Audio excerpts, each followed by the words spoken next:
कैसे हैं दोस्तों आप सब। आज ना मन बहुत उदास सा है और जो कोलकाता में हुआ उसके बारे में कुछ बात करना चाहूँगी। शुरुआत अपने से ही करूँगी।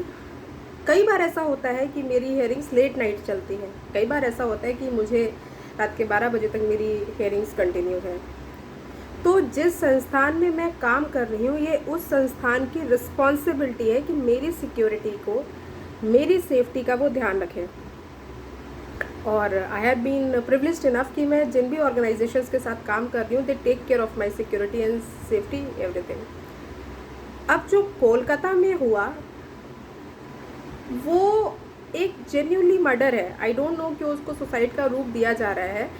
और बीइंग अ लॉयर, जब आप ऐसे केसेस सुनते हो ना, तो आपको लगता है कि इसका ट्रायल क्यों हो रहा है। इसका ट्रायल होने की ज़रूरत ही नहीं है। ऐसे लोगों को, इसमें जो सस्पेक्ट आ रहा है वो संजय रॉय आ रहा है। जितने भी सर्कमस्टेंशियल एविडेंसेस है वो संजय रॉय से कनेक्ट हो रहे हैं और वो अब तक अरेस्ट नहीं हुआ है। मुझे ये नहीं समझ में आता कि हम किस चीज़ का वेट कर रहे हैं। और जहाँ पर ऐसे कनेक्शंस मिल रहे हैं, इनका फास्ट ट्रैक कोर्ट में केस चलना चाहिए। विद इन अ मंथ और 2 इनका डिस्पोजल होकर ऐसे बंदे को फांसी देनी चाहिए। उस डॉक्टर की गलती क्या थी कि वो 36 घंटे अपनी ड्यूटी कर रही थी, या उस डॉक्टर की ये गलती थी कि वो ईमानदारी से अपनी ड्यूटी कर रही थी।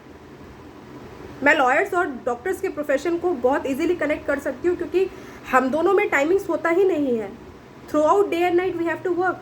पता नहीं कब केस आ जाए, तब हमको काम करना पड़ेगा। But what is the result we get at the end of the day? This is the high time जब जो संस्थापक है, जो ऑर्गेनाइजेशंस के हेड हैं, उनकी ये रिस्पॉन्सिबिलिटी है कि अपने यहाँ जो भी एम्प्लॉयज़ काम कर रहे हैं उनका वो ध्यान रखें, उनकी सेफ्टी का, उनकी सिक्योरिटी का, हर चीज़ का ध्यान रखें। और ऐसे लोग जो कि ऑलरेडी क्रिमिनल्स हैं, मुझे ये नहीं समझ में आता क्यों उनको शेल्टर दिया जाता है। वो लड़की तो पूरे कपड़े पहनी हुई थी, सेवा कर रही थी वो पेशेंट की। 2 मिनट आराम करना क्या गुनाह हो गया? इसलिए क्या काम किया जाता है? क्या इसीलिए जो नारा तो दिया गया बेटी बचाओ बेटी पढ़ाओ, बट बेटी पढ़ाओ के बाद बेटी की सुरक्षा की जिम्मेवारी किसकी है? ऐसे जो भेड़िए जो समाज में घूम रहे हैं, इन्हें देख के गोली मार देना चाहिए।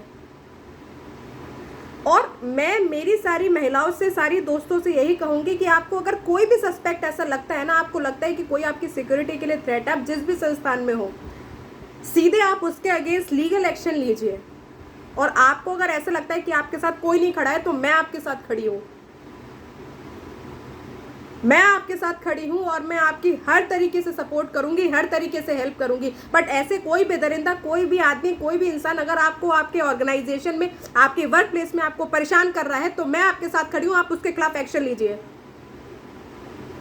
हमें हमारी सेफ्टी खुद ही करनी पड़ेगी, कोई हमारी सेफ्टी के लिए नहीं आएगा। जब घटना हो जाती है तो कैंडल लाइट मार्च वाले, कैंडल लाइट वाले सब निकल आते हैं, बट घटना से पहले कब टिप्पणी करने वाले बहुत सारे लोग होते हैं।